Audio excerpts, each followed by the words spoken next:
അവിടെ കച്ചവടം നടത്താൻ മുസ്ലിം കച്ചവടക്കാർക്ക് അനുവദിക്കുന്നില്ല. അദ്ദേഹത്തെ സംബന്ധിച്ച് കേരളത്തിന് ഐക്യമല്ല പ്രധാനം. അദ്ദേഹത്തെ സംബന്ധിച്ച് ഹിന്ദുക്കളാൽ നിർമ്മിക്കപ്പെടുന്ന ഒരു രാഷ്ട്രത്തിന് വേണ്ടി എന്തെല്ലാം ചെയ്യാൻ പറ്റും. മതമൈത്രി തകർക്കപ്പെടേണ്ടതാണ് ഇവരുടെ ഏറ്റവും പ്രധാനപ്പെട്ട കാതലായ ഒരു ആഗ്രഹം എന്ന് പറയുന്നത്. ഈ മതങ്ങളോട് ബന്ധപ്പെട്ടാണ് ഈ രാഷ്ട്രീയ പാർട്ടികൾ ഇപ്പോൾ പച്ചപിടിക്കുന്നത്. നമസ്കാരം ഡോക്ടർ. നമസ്കാരം. നമ്മൾ ഇന്ന് ചർച്ച ചെയ്യാൻ അല്ലെങ്കിൽ ചോദിക്കാനിരിക്കുന്ന ഒരു വിഷയം ശബരിമലയിലെ ഒരു വിഷയമാണ്. ഈ വാവരും അയ്യപ്പനും തമ്മിൽ യാതൊരു ബന്ധവുമില്ല അല്ലെങ്കിൽ അടുപ്പമില്ലായിരുന്നു എന്ന രീതിയിലാണ് ഇപ്പോഴത്തെ ഒരു പ്രചാരണം. അതിനെക്കുറിച്ച് എന്താണ് പറയാനുള്ളത്? ശബരിമല ക്ഷേത്രം എന്ന് പറയുന്നത് നമ്മുടെ ഒരു ആരാധന അല്ലെങ്കിൽ വിശ്വാസത്തിൻ്റെ ഭാഗമാണെങ്കിൽ തന്നെയും അതിൽ കുറേ കേരള സമൂഹത്തിൻ്റെതായിട്ടുള്ള കുറേ യുക്തികളുണ്ട്, കേരള സമൂഹത്തിൻ്റെതായിട്ടുള്ള സംഭാവനകളുണ്ട്. ആ സംഭാവനകളുടെ എല്ലാ കാരണങ്ങളും അത് ചെന്നെത്തുമെന്ന് പറയുന്നത് മാനവ സമൂഹത്തിൻ്റെ ഐക്യം തന്നെയാണ്. ഇപ്പോൾ ശബരിമലയോട് ബന്ധപ്പെടുത്തി ഒത്തിരി ആചാരങ്ങൾ നിലനിൽക്കുന്നുണ്ട്. അതിൽ ഏറ്റവും പ്രധാനപ്പെട്ട നമുക്കറിയാവുന്ന ശബരിമല അയ്യപ്പൻ്റെ സൃഷ്ടി തന്നെയാണ്. നമുക്കറിയാം കേരളത്തോട് ബന്ധപ്പെട്ട് വരുമ്പോൾ ബുദ്ധമതത്തിൻ്റെ തകർച്ച, ആ ബുദ്ധമതത്തിൻ്റെ തകർച്ചയോട് ബന്ധപ്പെടുത്തി കേരളത്തിൽ ശാന്തേയ മതം അതുപോലെ തന്നെ വൈഷ്ണവ മതവും വളർച്ച പ്രാപിക്കുന്നുണ്ട്. സ്വാഭാവികമായിട്ട് ഇവർ തമ്മിലുണ്ടാകുന്ന തർക്കങ്ങൾ, ഈ തർക്കങ്ങൾ മൂലം നോർത്ത് ഇന്ത്യയിൽ ഉണ്ടാകുന്നത് പോലെ കേരളത്തിലും വലിയ പ്രശ്നങ്ങളിലേക്ക് അത് എത്തിയിട്ടുണ്ട്. ആക്ച്വലി ഈ ബുദ്ധമതം കേരളത്തിൽ ഒരു തകർച്ച സംഭവിച്ചതിന് ശേഷമാണോ അയ്യപ്പൻ്റെ വരവുണ്ടായത്? അത് ഈ ഒരു വിശ്വാസം അതായത് കേരളം എന്ന് പറയുന്നത് ബുദ്ധമതത്തിൻ്റെയും ജൈനമതത്തിൻ്റെയും ഈറ്റില്ലമായിരുന്നു. കാരണം ഹിന്ദുമതത്തിന് യാതൊരു സ്വാധീനമില്ലാത്തൊരു പ്രദേശമായിരുന്നു കേരളം എന്ന് പറയുന്നത്, പ്രത്യേകിച്ച് കേരളം എന്ന് പറയുന്നത്.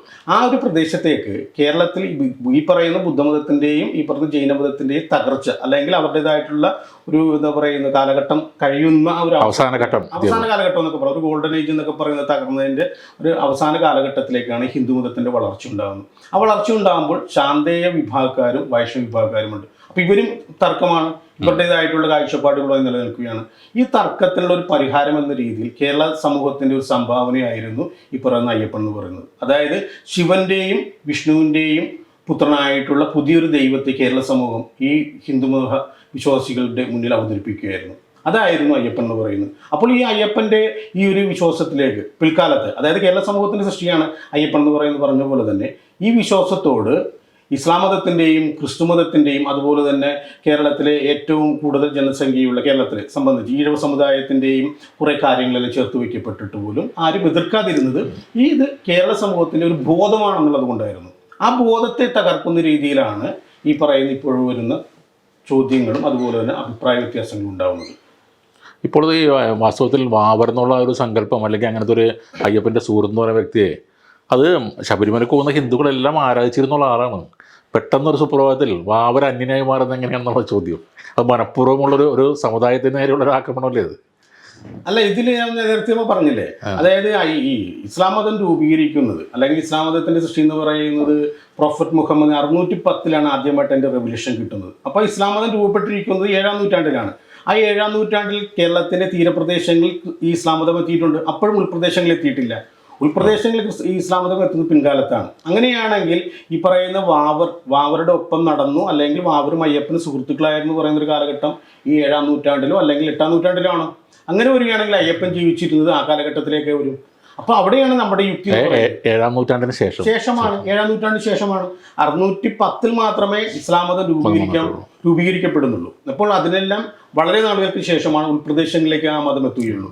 അപ്പോൾ സ്വാഭാവികമായിട്ടും 8-ാം നൂറ്റാണ്ടിന് ശേഷം, അങ്ങനെ തന്നെ പറയാം, 8-ാം നൂറ്റാണ്ടിന് ശേഷം മാത്രമേ ഇങ്ങനെ ഒരു കഥ നമുക്ക് മെനഞ്ഞെടുക്കാൻ പറ്റുകയുള്ളൂ. ആ കഥ മെനഞ്ഞെടുക്കുമ്പോഴും ഇത്തരമൊരു എതിർപ്പ് കേരള സമൂഹത്തിന് ഒരിക്കലും മുന്നോട്ട് വെച്ചിട്ടില്ല. ഇത് തന്നെയാണ് ക്രിസ്തുമതത്തോട് ബന്ധപ്പെട്ട് വരുന്നത്. ഇപ്പോൾ നമുക്കറിയാം ഈ ഇവിടെ വരുന്ന അർത്തുങ്കൽ പള്ളിയോട് ബന്ധപ്പെട്ട് വരുന്ന അതിൻ്റെ സ്ഥാപനം എന്ന് പറയുന്നത് പോർച്ചുഗീസുകാരോട് ബന്ധപ്പെട്ടാൽ അത് 16-ാം നൂറ്റാണ്ടിലാണ്. അങ്ങനെയാണെങ്കിൽ അയ്യപ്പൻ്റെ സുഹൃത്തായിരുന്നു ഈ പറയുന്ന വെളുത്തച്ഛൻ എന്ന് പറയുന്നത്. അങ്ങനെയാണെങ്കിൽ അയ്യപ്പൻ ജീവിച്ചിരുന്നത് 16-ാം നൂറ്റാണ്ടിലാണെന്ന് പറയേണ്ടി വരും. അങ്ങനെ ഒരു വിശ്വാസം വരുന്നുണ്ട്. അപ്പോൾ ഒരു പൊരുത്തക്കേടുണ്ട്. ഈ പൊരുത്തക്കേടുകളെല്ലാം ഉൾക്കൊള്ളാനുള്ള യുക്തി കേരള സമൂഹത്തിന് ഉണ്ടായിരുന്നു. അതുകൊണ്ടാണ് ഇതിനൊന്നും ആരും ചോദ്യം ചെയ്യാതെ എല്ലാവരും ഈ പറയുന്ന എല്ലാ വിഭാഗങ്ങളും, ക്രിസ്തുമതത്തോട് ബന്ധപ്പെട്ടവരാകട്ടെ ഇസ്ലാം മതത്തോട് ബന്ധപ്പെട്ടവരാകട്ടെ അതുപോലെ ഏത് വിഭാഗവും ഇതിനൊരിക്കലും എതിർത്തിട്ടില്ല. കാരണം അത് കേരള സമൂഹം, ഞാൻ എടുത്തു പറയുകയാണ്, കേരള സമൂഹത്തിന് ബോധത്തിൽ നിന്നിട്ടുള്ള ഒരു ആശയമായിരുന്നത്.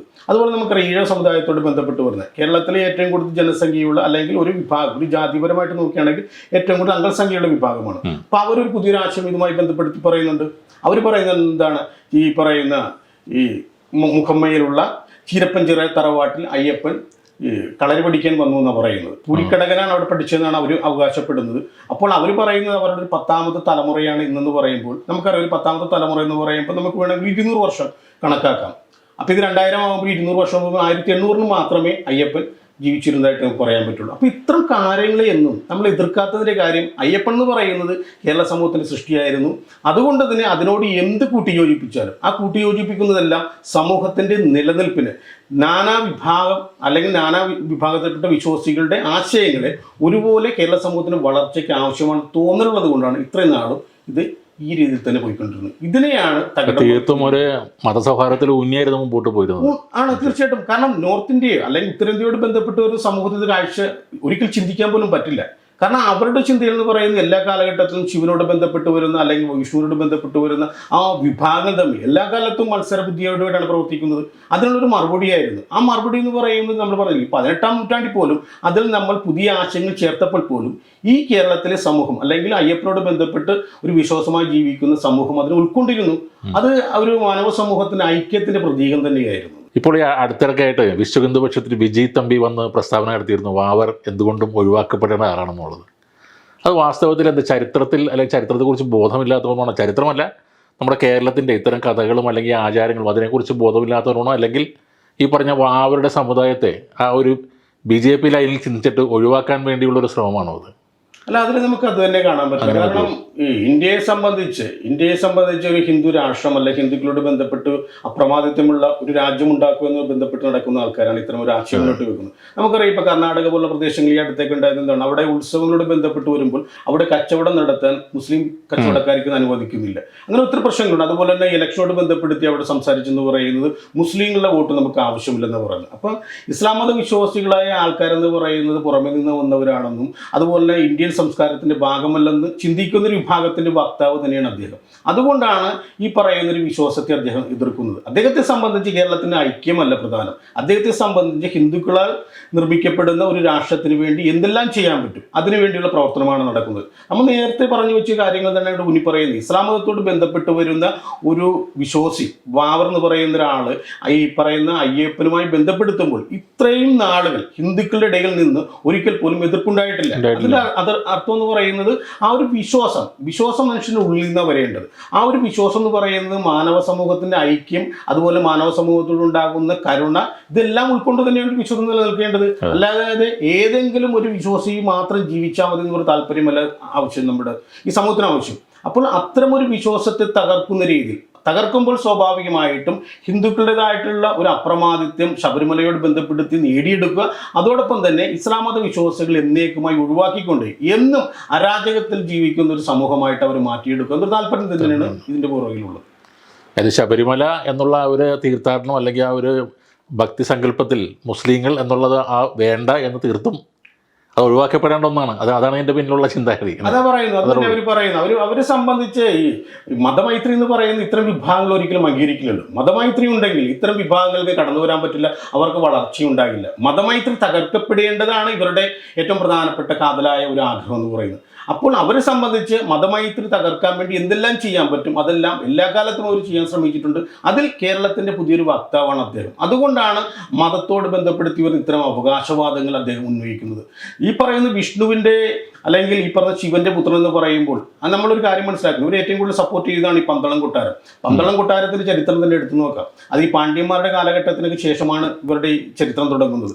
അല്ലെങ്കിൽ തന്നെ നമുക്ക് അവരുടെ കൊട്ടാരത്തോട് ബന്ധപ്പെട്ട് വരുന്ന നിർമ്മിതി 18ാം നൂറ്റാണ്ടിൽ പോലും അത്തരം ഒരു നിർമ്മിതി കേരളത്തിൽ നിലനിൽക്കുന്നില്ല. ആ നിർമ്മിതിയുടെ ചരിത്രം നമ്മൾ പരിശോധിച്ച് അത് തിട്ടപ്പെടുത്തുകയാണെങ്കിൽ അയ്യപ്പന്റെ കാലഘട്ടം പിന്നീട് മാറും. നമ്മളിവിടെ മനസ്സിലാക്കേണ്ടത് അയ്യപ്പൻ എന്ന് പറയുന്ന ആ ഒരു സൃഷ്ടിയുടെ കഥാപാത്രം എന്ന് പറയുന്നത് പാലാഴി കടഞ്ഞെടുത്ത് അമൃത് നേടിയ ഒരു കഥയുമായി ബന്ധപ്പെട്ടാണ്. അപ്പോൾ ഈ തൊട്ടടുത്ത കാലഘട്ടത്തിലാണ് ഈ പാലാഴി കടഞ്ഞെടുത്ത് നമ്മൾ വിശ്വസിക്കേണ്ടി വരും. ഇതിനുള്ള മറുപടിയൊന്നും വിശ്വ ഹിന്ദു പരിഷത്തിൻ്റെതായിട്ടുള്ള ഇത്തരം വക്താക്കൾക്ക് നൽകാനില്ല. ഇവർ യുക്തിയില്ലായ്മയാണ് പറയുന്നത്. യുക്തിയില്ലായ്മയെ കൃഷി ചെയ്ത് അല്ലെങ്കിൽ ആ യുക്തിയില്ലായ്മയെ കൃഷി ചെയ്ത് അതിൻ്റെ ഉൽപ്പന്നത്തിലൂടെ ഭരണം നിലനിർത്താൻ ശ്രമിക്കുന്ന കുറെ ആളുകളുടെ എന്താ പറഞ്ഞ ചേതോവികാരങ്ങൾക്ക് അടിമപ്പെടുകയാണ് ഇപ്പോൾ ഹിന്ദുമതത്തോട് ബന്ധപ്പെട്ട് വരുന്ന കുറേ വിശ്വാസികൾ. എല്ലാവരുമല്ല, കുറേ വിശ്വാസികളെങ്കിലും മാറുന്നുണ്ട്. അതിൻ്റെ ഭാഗമായിട്ടാണ് ശബരിമലയോട് ബന്ധപ്പെട്ട് വരുന്ന ഈ വാവറിനെ ഒഴിവാക്കണമെന്നുള്ള ചിന്താഗതികൾ ഇവിടെ വേരോട്ടം പിടിക്കുന്നത്. അതായത് മതസൗഹാർദ്ദം തകർത്തിട്ടായാലും ഞങ്ങളുടെ മതത്തിൽ അല്ലെങ്കിൽ ആ ഒരു ഇതിലെ തുനിയ പാർട്ടി വളർത്തണം എന്നുള്ളൊരു ചിന്തയാണ് ഇപ്പോൾ ഉള്ളത്. അതാണ് നമുക്ക് ഇതിൽ എടുത്തു പറയുന്ന ഒരു കാരണം ഇത്ര നാളും ആർക്കും ഒരു പ്രശ്നം, നമ്മളടക്കമുള്ള ഏത് ഭക്തന്മാർ പോയാലും അവിടെ പോയി തൊഴുത് പേട്ടതുള്ളി പോയിരുന്ന സ്ഥലമാണത്, അപ്പോൾ അവരുടെ പള്ളിയിൽ പോയിട്ട്. ഇപ്പം അത് ആ ശബരിമലയുടെ ചരിത്രത്തിൽ അങ്ങനെ ഒരു സംഭവം വേണ്ട, അങ്ങനെ ഒരു ബന്ധം ഉണ്ടായിരുന്നില്ല എന്നാണ് അവർ പറയുന്നത്. അത് ആരുടെ കണ്ടുപിടുത്തമാണെന്നാണ് മനസ്സിലാവുന്നത് പുതിയതായിട്ടുള്ളത്. ഇതൊന്നും വാസ്തവമായിരിക്കണമില്ല, എല്ലാം ചരിത്രവും പുരാണവുമാണതല്ലോ. പക്ഷേ അത് ഈ പറഞ്ഞ പോലെ കേരളത്തിലെ മനുഷ്യരുടെ ഒരു ഐക്യത്തിനെ സഹായിച്ചിട്ടുണ്ടെങ്കിൽ അത് തകർക്കാൻ നോക്കുന്നത് തെറ്റല്ലേ? പിന്നെ തീർച്ചയായിട്ടും അതെ. കാരണം ഐക്യമില്ലാതെ നമുക്ക് നിലനിൽക്കാൻ പറ്റില്ല. നമ്മളല്ലേ പല വിശ്വാസമായിട്ട് നിലനിൽക്കുന്ന ജനവിഭാഗങ്ങളാണ്. കാരണം ഇവിടെ സംഭവിക്കുന്നത് എന്താണെന്ന് വെച്ചിട്ടുണ്ടെങ്കിൽ ഈ മതങ്ങളോട് ബന്ധപ്പെട്ടാണ് ഈ രാഷ്ട്രീയ പാർട്ടികൾ ഇപ്പോൾ പച്ചപിടിക്കുന്നത്. കാരണം മതവിശ്വാസത്തോട് ബന്ധപ്പെട്ട് വരുന്ന വക്താക്കളുടെ അഭിപ്രായങ്ങളെ എതിർക്കാൻ കെൽപ്പുള്ള രാഷ്ട്രീയ പാർട്ടികൾ കേരളത്തിലും അതുപോലെ ഇന്ത്യയിലും തുലവും കുറവാണ്. അതാണ് ഇതിൻ്റെയൊക്കെ വളർച്ച. കാരണം ഇവർ പറയുന്നതിൽ ഏറ്റുപിടിക്കാൻ ജനങ്ങളുണ്ട്. ജനങ്ങളുടെ വോട്ടെന്ന് പറയുന്നത് ഇത്തരം ആശയങ്ങളെ സപ്പോർട്ട് ചെയ്യുന്ന പാർട്ടിക്കാണെന്ന് തോന്നൽ ഇന്ത്യയിൽ നിലനിൽക്കുന്നുണ്ട്. അതാണ് ഇത്തരം ആൾക്കാർ കടന്നു വരുന്നത്, അവരുടെ വളർച്ച അതാണ്. അപ്പോൾ അത് മാറേണ്ടിയിരിക്കുന്നു. ജനങ്ങൾക്ക് അതിൽ പങ്കുണ്ട്. ശരിക്കും പറയാം, ജനങ്ങളുടെ വിശ്വാസം എന്ന് പറയുന്നത് ജനങ്ങളെ സംബന്ധിച്ച് ഈ വിശ്വാസപരമായിട്ടുള്ള ആരാധനാലയങ്ങൾ അല്ലെങ്കിൽ അതിനോട് ബന്ധപ്പെട്ട സ്ഥാപനങ്ങൾ മാത്രം അതിനുള്ള തോന്നലിപ്പോൾ ഉണ്ടായിട്ടുണ്ട്. അവരോട് ബന്ധപ്പെട്ട ആശുപത്രികളോ അതുപോലെ വിദ്യാഭ്യാസ സ്ഥാപനങ്ങളോ അല്ലെങ്കിൽ മാനവ സമൂഹത്തിൻ്റെ ഉന്നതിക്ക് ആവശ്യമായ കാര്യങ്ങളെല്ലാം ജനങ്ങൾ ആവശ്യപ്പെടുന്നത് ജനങ്ങളെ സംബന്ധിച്ച് അവരുടെ വിശ്വാസം നിലനിർത്തിക്കൊണ്ടുപോകാൻ ആവശ്യമായ കുറേ കാര്യങ്ങൾ വേണം. അപ്പോൾ അത് കേരളത്തിലും അതിൻ്റെ ഒരു വ്യാപ്തി ഉണ്ടായിട്ടുണ്ട്. അപ്പോൾ ഇത് തിരിച്ചറിയുന്ന ആൾക്കാരാണ് മതവിശ്വാസത്തിൽ കൈയടത്തിക്കൊണ്ട് മതത്തിൻ്റെ അപ്രമാദിത്യം കൈയാളുന്ന ഞങ്ങളാണെന്നും മതത്തെക്കുറിച്ച് ആധികാരികമായിട്ട് സംസാരിക്കാൻ കഴിവുള്ളതും അല്ലെങ്കിൽ അധികാരപ്പെട്ട ഞങ്ങളാണെന്ന് തോന്നൽ ജനിപ്പിച്ചുകൊണ്ട് ഇത്തരം അഭിപ്രായങ്ങൾ പറയുന്നത്. ഹിന്ദു സമൂഹത്തിന് അഭിപ്രായങ്ങൾ പറയാൻ ഒരാൾക്ക് അവകാശമില്ല. കാരണം ഹിന്ദു സമൂഹം എന്ന് പറയുന്നത് ഇന്ത്യയിൽ ജനിച്ചു വളർന്ന ഈ പറയുന്ന ഭൂപ്രദേശത്ത് ജനിച്ചു വളർന്ന എല്ലാ വിഭാഗങ്ങളും ആ ഒരു സംസ്കാരത്തിൻ്റെ ഉടമകൾ തന്നെയാണ്, അടിയാന്മാരല്ല, ഉടമകൾ തന്നെയാണ്. അതിലൊരു വിജി തമ്പിയോ അല്ലെങ്കിൽ മറ്റുള്ള ആൾക്കാർ വന്ന് അഭിപ്രായം പറയുമ്പോൾ സ്വാഭാവികമായിട്ടും അതൊരു കടന്നുകയറ്റമാണ്. നേരത്തെ പറഞ്ഞു തന്നെ പറയും, നമ്മുടെ ഒരു വിശ്വാസത്തിൻ്റെ, നമ്മുടെ ഒരു ഐക്യത്തിൻ്റെ, നമ്മുടെ ബോധത്തിൻ്റെ ഉൽപ്പന്നമാണ് അയ്യപ്പൻ എന്ന് പറഞ്ഞു. അതിൽ ഈ ഒരു ഇടക്കാലത്ത് ഇങ്ങനൊരു ആശയം വെക്കുമ്പോൾ ഇത്രനാളും നമ്മൾ അനുഷ്ഠിച്ചിരുന്ന, നമ്മൾ ആചരിച്ചിരുന്ന, നമ്മൾ ബഹുമാനപുരസരം കണക്കാക്കിയിരുന്ന ഒരു സമൂഹത്തിൻ്റെ ചെയ്തികളെ തള്ളിക്കളയുന്നതിന് തുല്യമാണത്. പൂർവിക ചരിത്രത്തെ നമുക്ക് പൂർണ്ണമായിട്ട് എല്ലാം തള്ളിക്കളയാൻ പറ്റില്ല. പൂർവികർ കാണിച്ചു തന്ന ചില കാര്യങ്ങളെ കൂട്ടുപിടിച്ചതുകൊണ്ടാണ് നമ്മൾ നാളേക്ക് നോക്കിക്കൊണ്ട് ജീവിക്കുന്നത്. ആ യാത്രയിൽ ഇത്തരം ചില കാര്യങ്ങൾ സമൂഹത്തിന് ആവശ്യം തന്നെയാണ്. അത് ഐക്യത്തിൻ്റെ ഭാഗമാണ്. എല്ലാവരും ഒരുപോലെ ജീവിക്കുന്ന ഒരു സമൂഹത്തിൻ്റെ കെട്ടുറപ്പിനെ ബാധിക്കുന്നതാണ് ഇത്തരം അവകാശവാദങ്ങൾ. അത് കണ്ടില്ലെന്ന് നടിക്കും, അല്ലെങ്കിൽ അതിനെ ശക്തിയുക്തം എതിർക്കേണ്ട ഒരു സമൂഹമാണ് ഇന്ന് കേരളത്തിൽ ഉണ്ടാകേണ്ടത്.